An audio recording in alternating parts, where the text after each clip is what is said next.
আসুন আমরা সবাই মিলে আমাদের কাছের মানুষ, কাজের মানুষ ডক্টর মানিক সাহাকে অভ্যর্থনা জানাই, যিনি দ্বিতীয়বারের জন্য বিজেপিকে ত্রিপুরাতে ক্ষমতায় নিয়ে এসেছেন।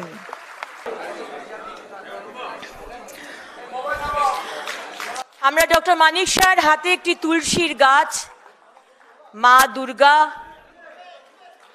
এবং পাট্টা পরিয়ে তাকে সম্মানিত করছি।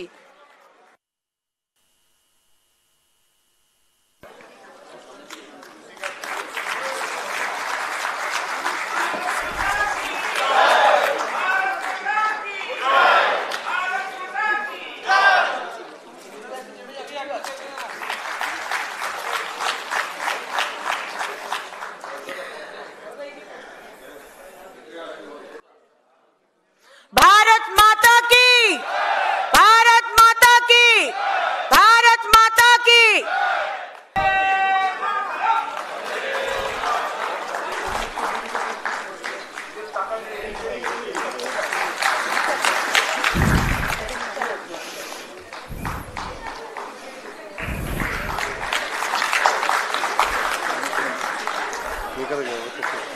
আর ত্রিপুরার দাদারাও আমাদের জন্য মা দুর্গা এনেছেন। আমি অনুরোধ করব আমাদের প্রদেশের ট্রেজারার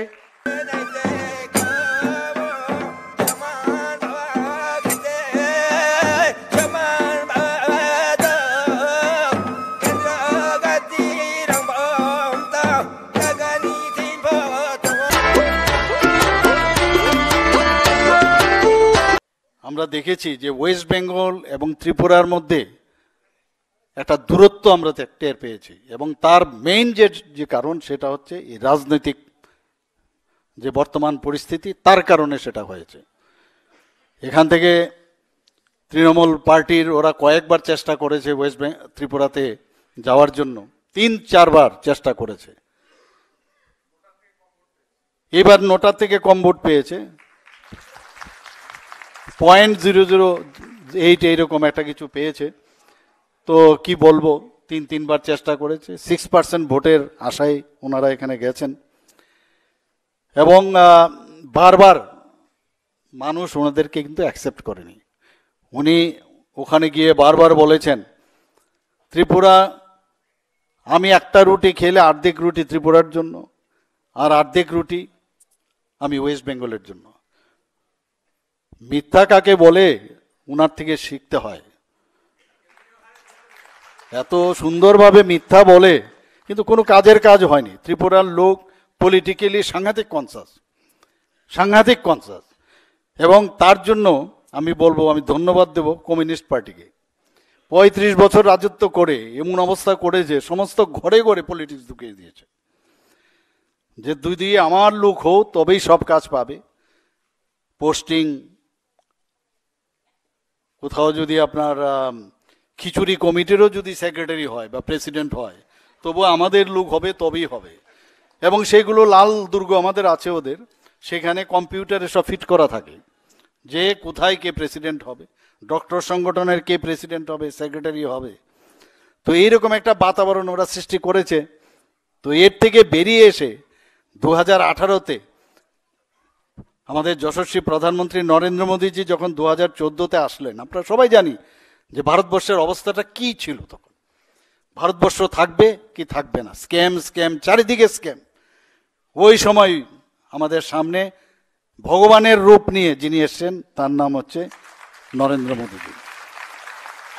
এখানে আমি ভুলে যাই কিন্তু আমরা সেই দিনগুলো, 2014-এর ঘটনা আপনারা কিন্তু সবাই ভুলে যান, আমরাও ভুলে যাই যে কিভাবে দেশটাকে বাঁচিয়েছে। দেশ থাকবে কি থাকবে না, পাকিস্তানে আমাদের দেশে এসে ঢুকে আমাদের সোলজারদের গলা কেটে মুন্ডু রেখে ওরা চলে যায়, এরকম একটা অবস্থা ছিল। কিন্তু প্রধানমন্ত্রীজি যখন 2014-তে আসলেন, সেই এয়ার স্ট্রাইক থেকে আরম্ভ করে, সার্জিক্যাল স্ট্রাইক থেকে আরম্ভ করে বুঝিয়ে দিয়েছেন। ডোকালামের কাহিনী আপনারা সবাই জানেন, চীনকে বুঝিয়ে দিয়েছেন যে এইভাবে আর চলবে না, বহুদিন হয়েছে। দেশকে সুরক্ষিত উনি করেছেন। আজকে ভারতের দিকে তাকাতে সবাই ভয় পায়, আমরা চাই না যে ভয় পায়, কিন্তু আমাদের সম্মান আমরা চাই, আমাদের অখণ্ডতা যেন বজায় রাখে। আমরা কাউকে আক্রমণ করি, ভারতবর্ষের ইতিহাসে কখনো আক্রমণের কোনো ইতিহাস নেই, কিন্তু প্রধানমন্ত্রীজি সেই বিষয়টা একদম বিশ্ব দরবারে সেটা উনি রেখেছেন। কালকেও আমি আসামে আমি গিয়েছিলাম, সেখানেও আমি একটা যোগ ব্যায়ামের অংশগ্রহণ করেছি। সেখানে এই যে 21 তারিখ আমাদের যে ইন্টারন্যাশনাল যে যোগা দিবস, প্রধানমন্ত্রী নরেন্দ্র মোদীজির আহ্বানে সেটা সম্ভব হয়েছে। আমরা সবসময় বলি যে বসুদেব কুটুম্বকম, প্রধানমন্ত্রীজি বলছেন, উপনিষদ থেকে নেওয়া। অনেকে রাজি হচ্ছিল না, অনেক কান্ট্রি রাজি হচ্ছিল না, প্রায় 177 কান্ট্রি পরবর্তী সময়ে এই যে ড্রাফট রেজলিউশন হয়েছে জেনারেল অ্যাসেম্বলির মধ্যে, সেটাকে সাধুবাদ জানিয়েছে। আজকে সারা ভারতবর্ষে সেই 21শে জুন যে আমাদের ইন্টারন্যাশনাল যোগা দিবস, সেটাকে সবাই মানছে, এবং যোগার মাধ্যমে আমরা একজন আরেকজনকে চিনতে পারি। Who am I, who are you. যোগার মাধ্যমে এই যে প্রধানমন্ত্রীর যে চিন্তা ভাবনা, আজকে সারা পৃথিবীকে আমরা এক পৃথিবী, এক ফ্যামিলি এবং এক ভবিষ্যতের যে উনি নারা দিয়েছেন, সেই নারাতে আজকে সারা পৃথিবী এখন সর্বোচ্চ যে নেতা, এখন প্রধানমন্ত্রী নরেন্দ্র মোদীজিকে সবাই এখন 1 নম্বরে। সেদিনও একটা রিপোর্ট আমি পেয়েছি, he is the number 1 leader of the world. এইরকম একজন গার্জিয়ানের আন্ডারে আমরা ভারতীয় জনতা পার্টির আজকে বিভিন্ন জায়গায় সরকার এবং আমরা পার্টি চালাচ্ছি। আমার দুঃখ লাগে এক এক সময়। এবার আমি ডিসিশন নিয়েছিলাম আমার সরকার যে কোনো অবস্থায় এই জ্যোতিবাবুর যে স্লোগান বা ওনাদের লিডারদের যে সাইন্টিফিক রিগিংও নাকি বৈধ, এবার আমরা ঠিক করেছি যে সাইন্টিফিক রিগিং হতে দেব না, ছাপ্পা ভোট ত্রিপুরাতে হতে দেব না। গণতন্ত্র কাকে বলে সেটা আমরা শিখিয়ে দেব, এবং সেটা আমরা করিয়ে দেখিয়েছি। আপনারা সবাই জানেন যে 16 ফেব্রুয়ারি ইলেকশন হয়েছে, কোথাও কোনো জায়গার মধ্যে ছাপ্পা ভোট বা এই ধরনের যে উচ্ছৃঙ্খলতার যে অবস্থা কোথাও ছিল না।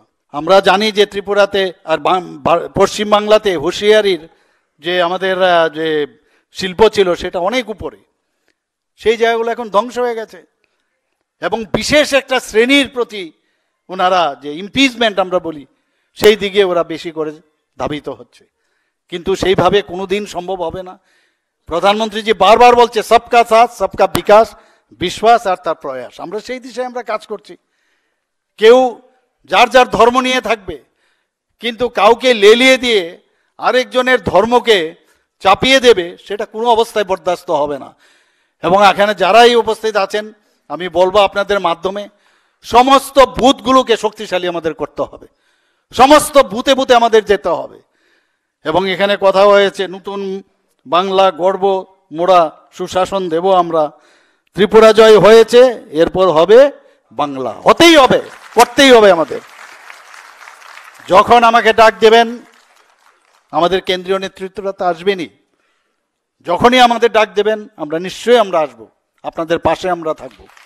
আপনারা আমাদের জন্য করেন, আমরা কেন করব না? 70 দশকের কথা আমার মনে আছে, এখানে তখনই শুরু হয়েছিল ওয়েস্ট বেঙ্গলের যে কালচার। এখানে আমাদের সভাপতিজি বলছেন যে কি কালচার ছিল। আমরা সবসময় বলতাম Bengal things today, India things tomorrow. কোথায় গেল সেই সব ঘটনা, কোথায় গেল সেই সব কথা? সেই পবিত্রতা নষ্ট হয়ে গেছে। এখন কি দেখছি আমরা? ভোট কাউন্টিং আমাদের এখানে শেষ হয়ে গেছে, কিন্তু এখানে নোট কাউন্টিং এখনো চলছে। অদ্ভুত এক পরিবেশ, চারিদিকে ধর পাকড়। শেষ কোথায় হবে আমি জানি না। আমি জানি শেষ পর্যন্ত, সবাই জানে শেষ পর্যন্ত কোথায় গিয়ে এন্ড হবে, এভরিবডি নোজ, এবং তখনই শেষ হবে।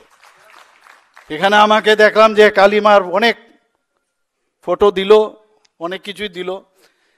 যেখানে মা কালী আছে, যেখানে দক্ষিণেশ্বরের কালী আছে, কালীঘাটের কালী আছে, আমাদের ভয় কি? এখানে সবচেয়ে আমার ভালো লাগলো এবার ত্রিপুরাতে, এখানে মা বোনেরা এখানে প্রচুর পরিমাণে আছেন। ত্রিপুরাতে এবার মহিলাদের 3% ভোট আমরা পেয়েছি বেশি। এবং এখানেও আমি যে হারে আমাদের মহিলা বোনেদের আমি দেখলাম, মা বোনদের দেখলাম, tip of the iceberg, future is bright. খালি একটু সাহস সঞ্চয় করতে হবে, আর কিচ্ছু না। আর একটাই জিনিস, রাজনীতি করতে বেশি বই পড়াশোনা করতে হয় না, খালি মানুষকে ভালোবাসতে হয়, এর বেশি কিছু না। মানুষকে ভালোবাসলে তবেই হবে। আমার মনে আছে যখন এবারের ইলেকশনে অনেক কথা হয়েছে, কংগ্রেস সিপিএম একসাথে হয়ে গেল, অদ্ভুত। এত এত লোককে সিপিএম মারলো, কাটলো, এতগুলো মার্ডার করলো, খুন করলো, তাদের সাথে একসাথে হয়েছে। আমি তো দেখে তাজ্জব, কংগ্রেসের ফ্ল্যাগ সিপিএম এর ঘর থেকে বেরোচ্ছে, অফিস থেকে, সিপিএম এর ফ্ল্যাগ কংগ্রেস থেকে বেরোচ্ছে। আমাকে বারবার হুঁশিয়ারি দিয়েছে, এই যে একসাথে যদি হয়ে যায় তাহলে তো হারবার আমরা হেরে যাব। এবং নানা রকম কুচক্রীরা এর জন্য চেষ্টা করেছে, আমরা আরো বেশি সংখ্যক ভোট আমরা আসন আমরা পেতাম। কিন্তু যাই হোক, যেহেতু আমরা এই ধরনের ইলেকশন আমরা চাইনি, কারণ গতানুগতিকভাবে এখানে ইলেকশন, আপনাদের ইলেকশন আমাদের মনে আছে, মাত্র 50 লক্ষের ডিফারেন্সে একটা সরকার এখানে গঠিত হয়ে গেছে, এর বেশি না। কিন্তু আগামী দিন আমি নিশ্চিত, এবং কিভাবে সেটা হয়েছে সেটাও কিন্তু আমরা শিক্ষা নিয়েছি।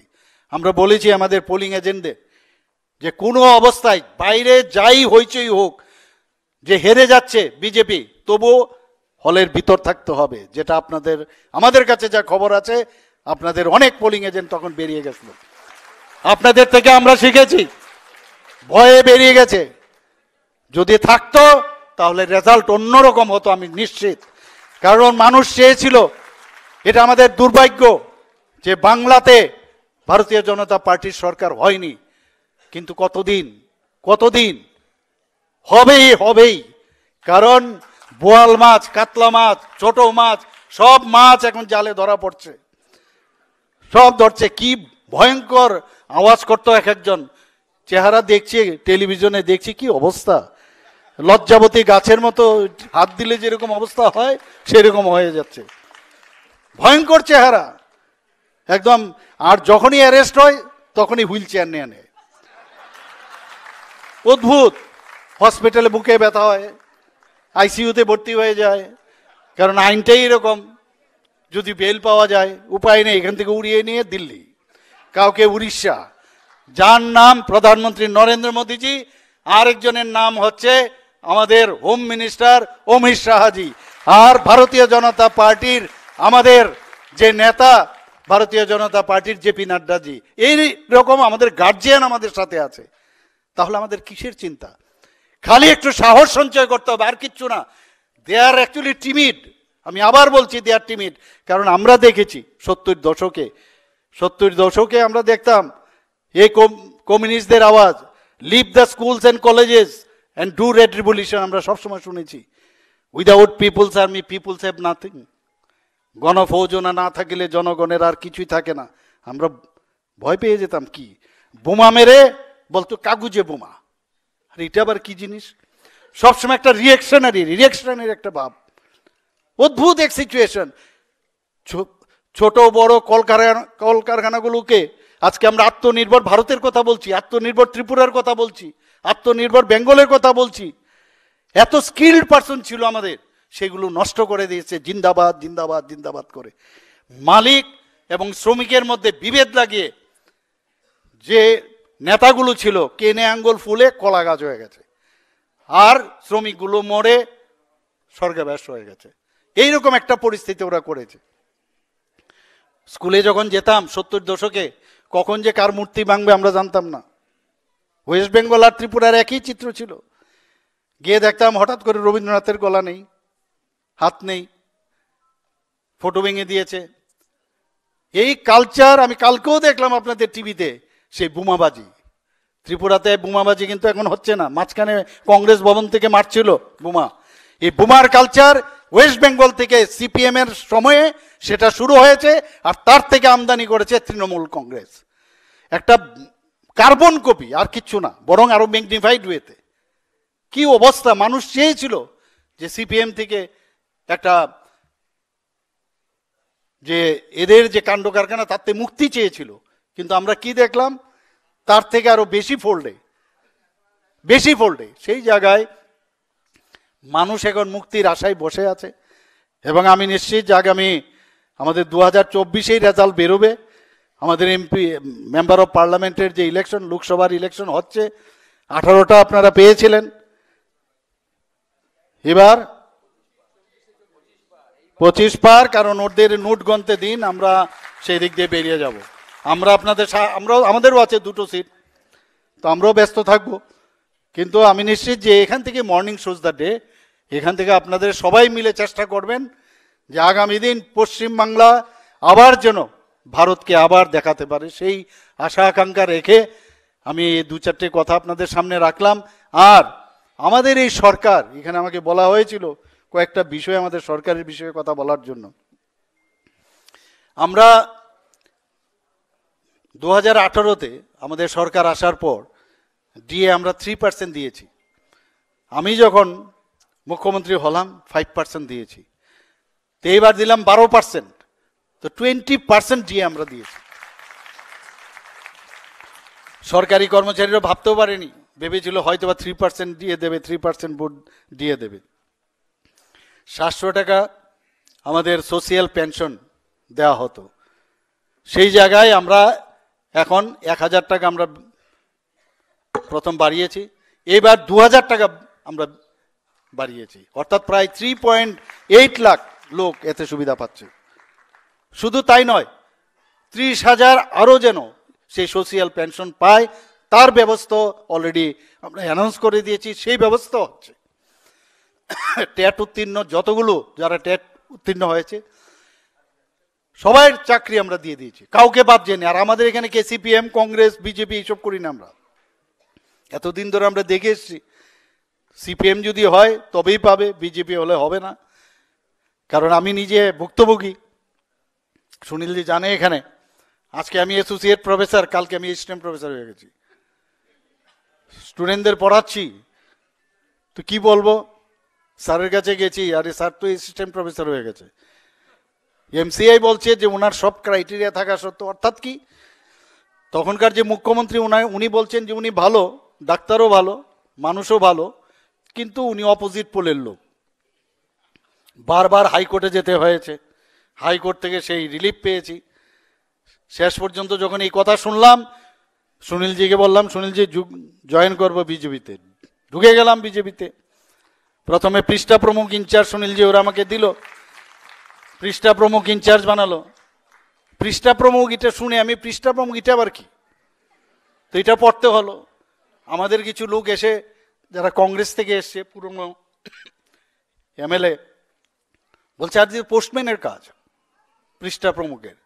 তাই বললাম পড়ো, তারপর বুঝতে পারবে। তারপর দেওয়া হলো আমাকে মেম্বারশিপ না, তখন দেওয়া হলো আমাকে বুথ ম্যানেজমেন্ট ইনচার্জ সারা ত্রিপুরার 2018-তে। রামলালজি এসে দায়িত্ব দিল, সেটাও করলাম।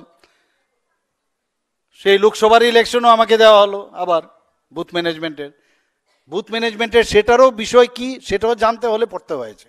সেই পোলিং এজেন্ট তাদেরকে ট্রেনিং দেওয়া পর্যন্ত সেটাও শিখতে হয়েছে, সেই সমস্ত জায়গায় যেতে হয়েছে। চুপচাপ যেতাম, কোথাও কোনো আর ডিজায়ার কোনো ছিল না। ভারতীয় জনতা পার্টির সবচেয়ে বড় বিষয়, ডিজায়ার থাকলে ইউ আর গন।